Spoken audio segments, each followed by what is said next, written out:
waxaan rabaa inaan oga cudur daarana qaybgalayaasha waqtiga oo kulul iyo barnaamijka oo xilligii loogu talagalay inuu bilowdo kadib dhacay sababa ay dadweynuhu qayb ka yihiin oo ah soo daahidi taas waxaan rajaynayaa in oga cudur daaran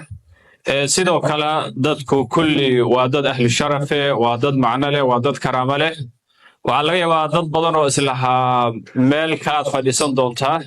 inaysan suurto gelin marka meel walbood ka fadhiisataa waa isku mid insha allahu meeshadaad ku sharfan tahay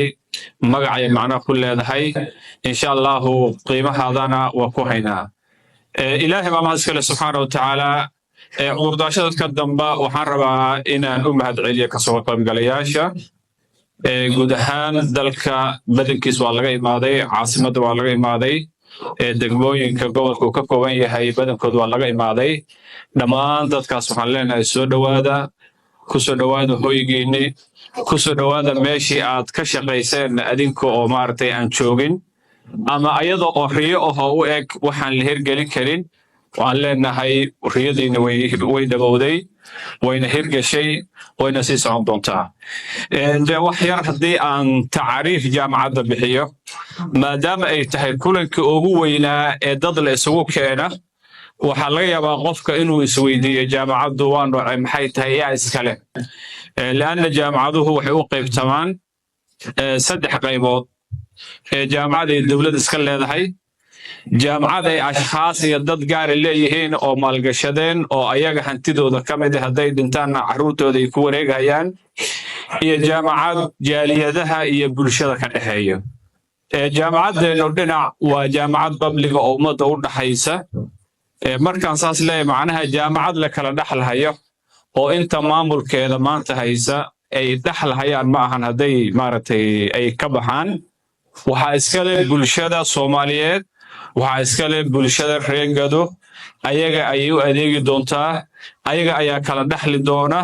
hadba qofka maalinta uu maamulahayana waa mas'uuliyad iyo amaanad waqfi ku ah sida daraadeed lahaanshaha jaamacadda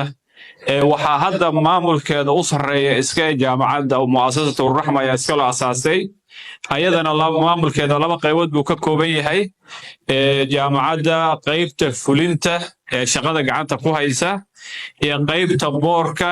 ka sarreysa ee jaamacadda kor ka maamusha labada qayboodba macal mu'asasatu raxma waa arrin ummadda ay u hayaan ummadda ayaana la wareegi doonta inta ilaahay uu ugu talagalay koonkan in lagu soo noolaado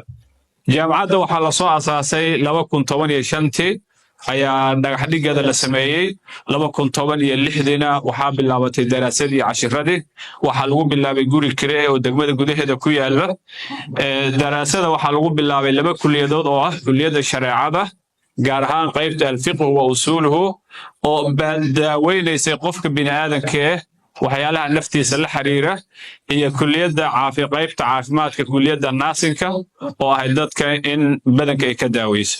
labada kuliyadood waxaa loo doortay waa baahida ugu badnayd ee xilligaa taagnayd inta ka dambeeyey qayba marba ku soo beeraysay waxaa ku xigay kuliyadda dhaqaale ee maamulka waxaa sanadkii ka dambeeyey ku soo beeray kuliyadda computer science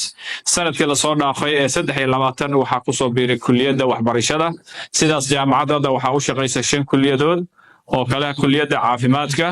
kuliyadda shareecada iyo qaanuunka kuliyadda dhaqaalaha iyo maamulka kuliyadda computer science iyo kuliyadda waxbarashada ilaahay baa mahad iskale subxaana wa tacaala waxaan aad ugu mahad celinayaa soona dhoweynayaa farxaddan la wadaagayaa qalinjabiyaasha oo ah sababtood xafladdan dadkii loo qabtay dadkana isugu keenay waxaan leenahay waa mahadsantihiin in aad jaamacadda doorateen eed ka noqotaan dadkii qaybta ka ah waa ku mahadsantihiin in aad dhamaysateen oo go'aankiinni ka run sheegteen eed gaarteen guushii ugu dambaysayna waa ku mahadsantihiin mar la saddexaad waxaan in rajaynaynaa guushii in ay sii socota qalinbedeshada in ay sii socota ayadan hadda ognahay in ka badan 10 arday oo ardadii jaamacadda ka baxday inay qaybtii labaad ee degree master ay dhiganayaan inta kalena waxaan rajaynaynaa in ay u soo gudbi doonaan oo ayaguna qaybaha masterka iyo diktoorada ay sii wadi doonaan guushana ay dhammaystiri doonaan bulshadana ay faa'iido u soo celin doonaan waxaan u mahad celinayaa dhammaan ka qaybgalayaashii dadkii hawshan suurtageliyey oo bacda fadlillaahi haddaysan ahayn aysan sidaan dhici lahayn dal iyo dugudaba jooga gaar ahaan ganacsatadeenna oo hadda oon taagannahay hawshan socota si emergency ah ooga qayb qaatay wiigan ayagoo shaqo leh oo hawl u fadhiya aan u tagnay oo niri hawl baa nagu taagan adinkana shir baa u fadhidaan yiri hawshanadii waa dabraynaa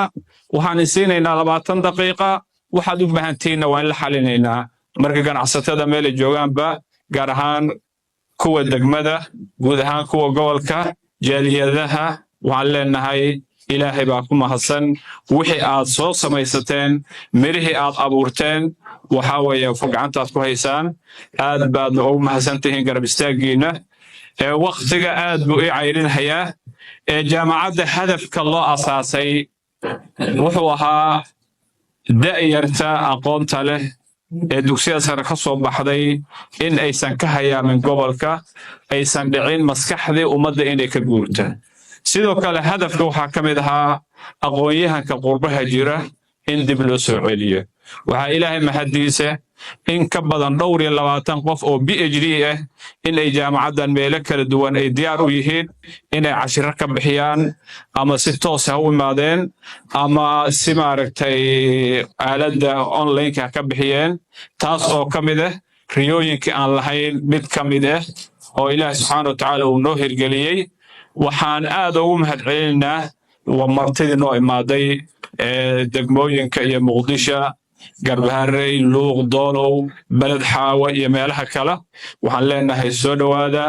fariinteennu waxay tahay hawshaan waan wada leenahay inteenna maanta joogta adinkaan shaqaale aynahay waxaan diyaar u nahay insha allahu shaqaalihiinna bedeli lahaa ee ummadda soo saari lahaa oo xirfad iyo tayo leh jaamacadda inay soo saarta taasna waxay ku imaan kartaa markaan is wada garab istaagno hadday oday tahay hadday siyaasi tahay haddii ay ganacsad tahay haddii guushaas aan wada istaagna waa runtii waa gaari doonaa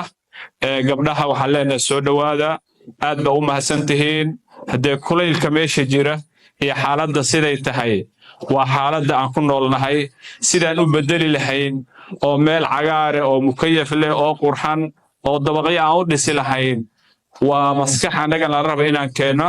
jaamacadana hormuud bayn kuu noqon doontaa insha allahu wixii aad dareemaysaan oo dhaliil ka raalli ahaada soo dhowaada waxaan noo ballan insha allahu xaflado kale oo aad qurxan oo sidan ka sii wanaagsan wajazaakum allahu khayr wa axsana allahu ilaykum wassalaamu calaykum waraxmatullahi wabarakaatu